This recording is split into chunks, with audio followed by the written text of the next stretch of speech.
Have you ever felt like your life is just a series of repetitive, meaningless motions? You wake up, you go to work, you do the chores, you go to sleep, you wake up and do it all over again.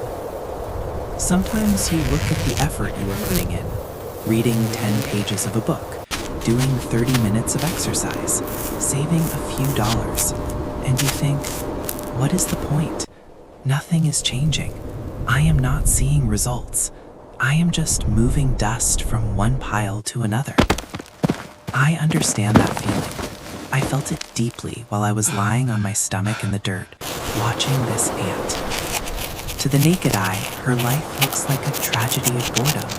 She is holding a single grain of sand in her mandibles. To you and me, it's a speck of dust, but to her, it is a boulder. It weighs 50 times her own body weight.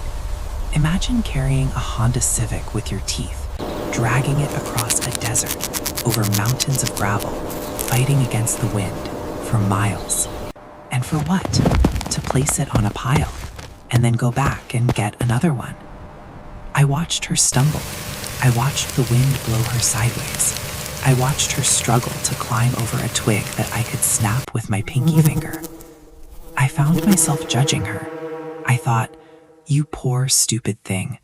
Do you really think this one grain of sand matters? The world is so big, and you are so small. You are wasting your time. But I was projecting my own human weakness onto her. You see, we humans are addicted to the big moment. We love the montage. We want the transformation to happen overnight. We want to go to the gym once and wake up with a six-pack. We want to work on our business for a week and become millionaires. And when we don't see the cathedral finished by Tuesday, we quit. We say, it's not working. But the ant doesn't know the word quit. She doesn't rely on motivation. Motivation is a feeling, and feelings are fickle. Motivation is for amateurs. The ant relies on something far more powerful: discipline. She doesn't ask, are we there yet? She doesn't look at the size of the desert and get discouraged. She focuses on the only thing she can control: the next step, the next grain. She understands a secret law of the universe that we often forget: compound interest. Greatness is not one massive act. Greatness is a lot of small things done well, stacked on top of each other, day after day, year after year. I decided to follow her. I wanted to see where she was taking this useless grain of sand. She led me to a hole in the ground. It looked like nothing, just a disturbance in the dirt. But when I adjusted my lens and looked deeper, when I researched what lay beneath my feet, my jaw hit the floor.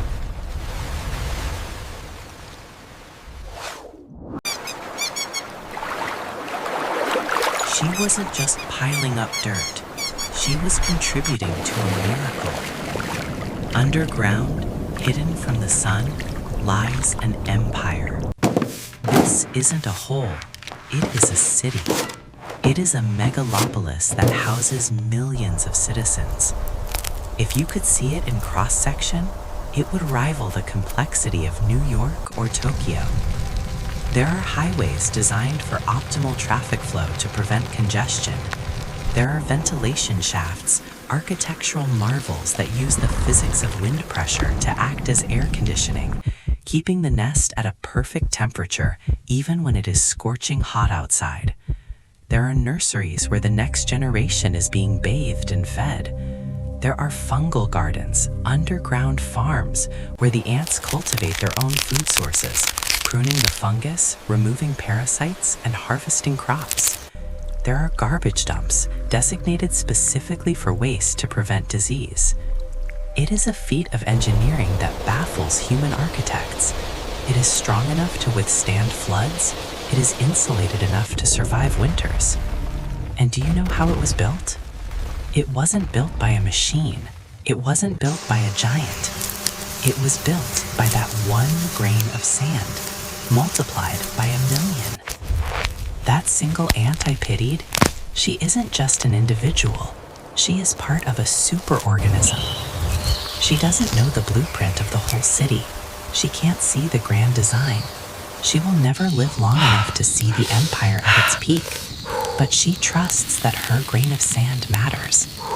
She trusts that if she does her small, insignificant job, and her sister does hers, and her neighbor does hers, True focus is the the narrowing result of will one's be a entire being monument that onto a stands solitary the test point. of time. It is in this precision that This specialization blew my finds its mind. purpose.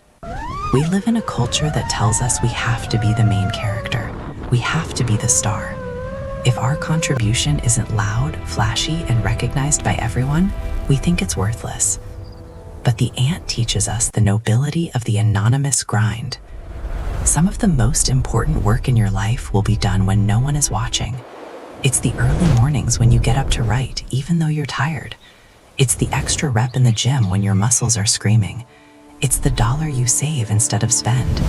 It's the time you hold your tongue instead of arguing. These are your grains of sand. Individually, they look like nothing.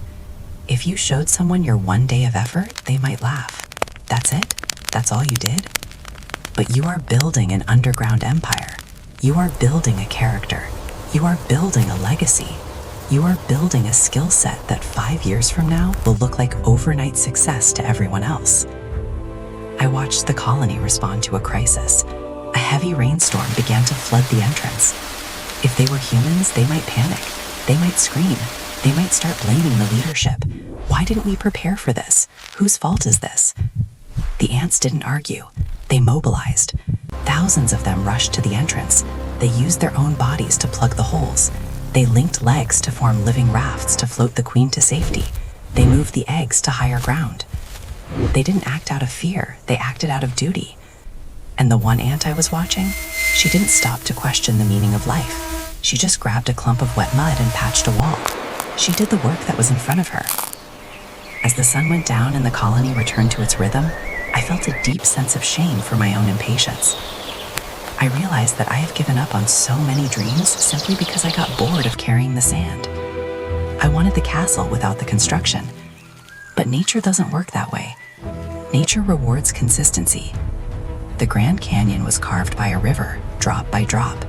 The Amazon rainforest grew from seeds, one by one. And your life, your masterpiece, will be built from these small, boring, repetitive moments. So if you are feeling small today, if you are feeling like your efforts are invisible, do not stop. Respect the grain of sand, love the grain of sand. Because you are not just moving dirt, you are building an empire. Keep going. The city is rising.